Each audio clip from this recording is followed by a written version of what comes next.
Hi hello అండి. ఇది మా ఇంటి వరలక్ష్మి వ్రతం మినీ వ్లాగ్ అండి. అమ్మవారిని ఆల్మోస్ట్ ఇలాగైతే అలంకరించుకున్నాను. నేనైతే సెకండ్ వీక్ వరలక్ష్మి వ్రతం అయితే చేసుకున్నాను. ఫస్ట్ అయితే చేసిన ప్రసాదాలన్నీ ఇలా తల్లి దగ్గర అయితే పెట్టుకున్నాను.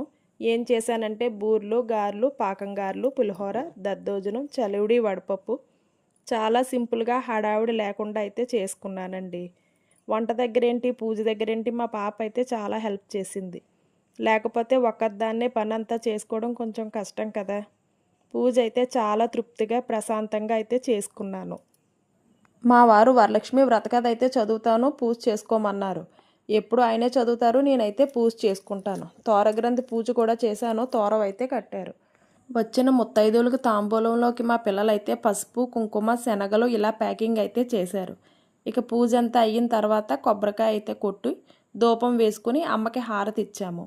మేము కూడా హారతి తీసుకున్నాము. ఇక తెలిసి కానీ తెలియక కానీ తప్పులుంటే పూజలో క్షమించమని క్షమాపణ అయితే చెప్పుకున్నాము. ఇక అంతా అయిన తర్వాత చివరిలో అష్టలక్ష్మి అష్టోత్తరం, కనకదార స్తోత్రం, మణిద్వీప వర్ణన పాప నేను కలిసి కాసేపు చదువుకుని మా వారికి కాళ్ళకైతే దండం పెట్టుకున్నాను. నా వీడియోస్ని చూసి వెళ్ళిపోకుండా ఒక లైక్, సబ్స్క్రైబ్ మాత్రం చేసుకోండి. హాయ్ హలో అండి. ఇది మా ఇంటి వరలక్ష్మి వ్రతం మినీ వ్లాగ్ అండి. అమ్మవారిని ఆల్మోస్ట్ ఇలాగైతే అలంకరించుకున్నాను. నేనైతే సెకండ్ వీక్ వరలక్ష్మి వ్రతం అయితే చేసుకున్నాను. ఫస్ట్ అయితే చేసిన ప్రసాదాలన్నీ ఇలా తల్లి దగ్గర అయితే పెట్టుకున్నాను. ఏం చేశానంటే బూర్లు, గారెలు, పాకం గారెలు, పులిహోర, దద్దోజనం, చలివిడి, వడపప్పు చాలా సింపుల్గా హడావిడి లేకుండా అయితే చేసుకున్నానండి. వంట దగ్గరేంటి, పూజ దగ్గరేంటి మా పాప అయితే చాలా హెల్ప్ చేసింది. లేకపోతే ఒక్కదాన్నే పనంతా చేసుకోవడం కొంచెం కష్టం కదా.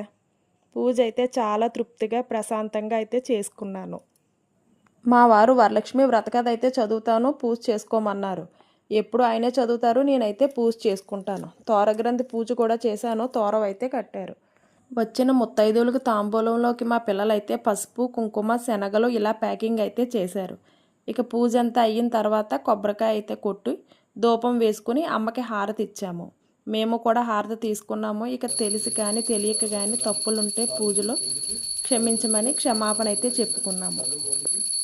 ఇక అంతా అయిన తర్వాత చివరిలో అష్టలక్ష్మి అష్టోత్తరం, కనకదార స్తోత్రం, మణిద్వీప వర్ణన పాప నేను కలిసి కాసేపు చదువుకుని మా వారికి కాళ్ళకైతే దండం పెట్టుకున్నాను.